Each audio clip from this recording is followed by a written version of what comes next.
បាទសួស្តីពុកម៉ែបងប្អូនទាំងអស់គ្នាខ្ញុំថ្ងៃនេះគឺស្លោសម្លកកូរដើម្បីរៀបចំទៅចូលរួមហូបអាហារសាមគ្គីជាមួយមិត្តភ័ក្តិនៅរដូវ Spring Break បាទ Spring Break នៅក្នុងប្រទេសហុងគ្រីមានថាជប់ពីថ្ងៃទី1មេសាដល់ថ្ងៃទី9អញ្ចឹងពួកខ្ញុំទៅនេះក៏ណាត់គ្នាហូបអាហារពេលល្ងាចជុំគ្នានៅផ្ទះបងប្អូនស្រីហើយខាងខ្ញុំគឺខ្ញុំរៀបចំស្លសម្លកកូរមួយមុខសម្លបែបខ្មែរហើយរៀបចំសំខ្សែផ្សំគ្រឿងហើយដើម្បីស្លកកូរហើយយកទៅញ៉ាំទាំងអស់គ្នាហើយសម្លកូរនោះពិតជាមានរសជាតិឆ្ងាញ់យ៉ាងខាងស្រីគឺបងប្អូនគាត់រៀបចំមានឆាសាច់គោម្ជូរគ្រឿងសាច់គោមានមូគៀវហ្នឹងហើយឥឡូវគឺខ្ញុំកំពុងតែធ្វើដំណើរ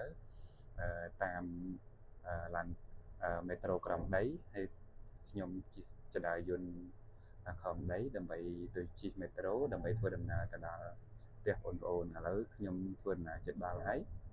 ខ្ញុំមិនយូរអាហារដើម្បីរៀបចំទៅចូលរួមហូបអាហារពេលល្ងាចម្ដងទៀតហើយឥឡូវដល់ផ្ទះបងប្អូនហើយ voice over ម្ដងទៀតនេះគឺមានអារម្មណ៍ថាសប្បាយហើយពិតជានឹកម្ហូបនឹងឃ្លានម្ដងទៀតហើយគឺស្រាប់ទៅមកឥឡូវកុំភ្លេចតាមដានសកម្មភាពពួកខ្ញុំទាំងអស់គ្នាញ៉ាំអាហារសាមគ្គីតើមានសកម្មភាពបែបណាហើយសប្បាយបែបណាសម្រាប់សិស្សានុសិស្សក៏ដូចជាបងប្អូនដែលកំពុងរៀននៅក្នុងប្រទេសហុងគ្រីនេះអញ្ចឹងយើងនៅឆ្ងាយពីផ្ទះប្រៀបដូចជាបងប្អូនកើតអញ្ចឹងគឺនៅផ្ទះម្ដាយទី2នៅព្រៃម្ដាយទី1ឥឡូវអាហារយើងមានបាទសួស្តីទាំងអស់គ្នាថ្ងៃនេះយើង Spring Break ហើយមកជួបជុំគ្នាហូបអាហារសាមគ្គីជាមួយបងប្អូននៅប្រទេសហុងគ្រី